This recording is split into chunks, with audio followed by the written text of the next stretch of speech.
Samantha longs for beauty. She's searching for beauty in a cold world. She lost someone recently. She misses the person. Where is she now? She's deep in thought as she's driving away, the painting at the forefront of her mind. As she rides with her flowers, she discovers that she's alone. She finds herself in the wilderness, where once again she's alone.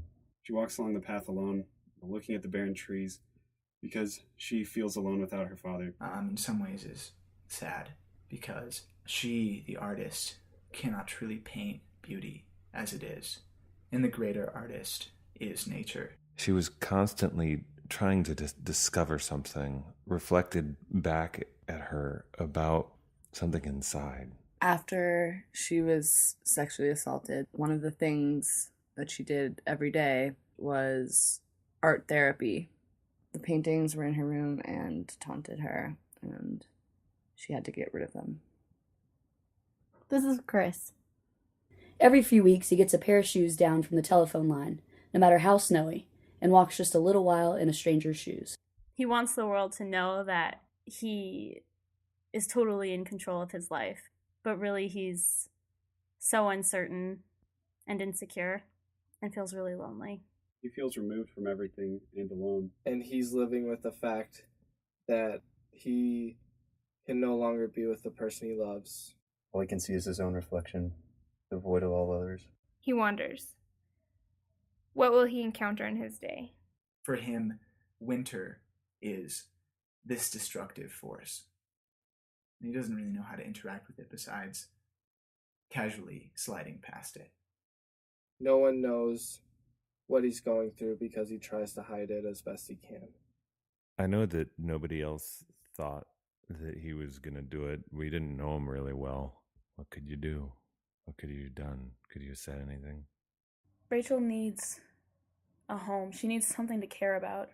She's overwhelmed by the mysteries of the world and seeks for greater truth.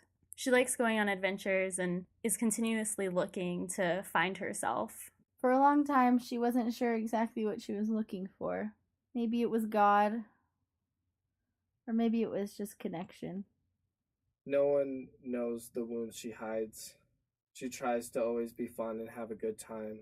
Her father and her mother and her moved to Texas after her little sister passed away when she was younger. She tries to have fun by herself, but it's not quite as fun as being with all of her childhood friends. She tries to make little adventures for herself, but it's just not the same being alone. Rachel still finds joy in small things, but she needs a place to be by herself so she can think. She needs a place to escape. She attempts to find happiness by revisiting the place of her youth. She realizes that her youth is past. It's empty. She looks at the paintings on the wall. It reminds her of them. She sits. She misses them.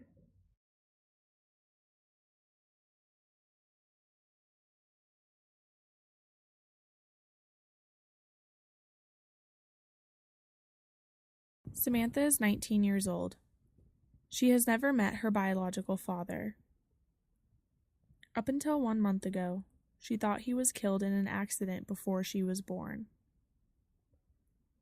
Her mother then told her that he in fact left them when she was just 3 months old. Samantha has cherished this painting since she was a little girl. Her father made it for her before she was born. Samantha comes to this creek every Sunday. Today she has a decision to make. She can leave behind the idea she had of her father, or choose to hold on to the man she thought she understood. She is afraid to face reality, but chooses to let go of the painting, and along with it, the idea of a man she does not know. Next weekend, after 19 years, Samantha will finally meet her father. Snow reminds Chris of his dad. Growing up, they skied together every weekend and had frequent snowball fights. Chris has not seen his dad in almost a year, and today they are meeting for coffee. He could barely sleep last night out of excitement and nerves. He has been waiting to tell his dad some important news. Chris just accepted a job offer at a photography studio, although his dad thinks he will be attending law school like he did.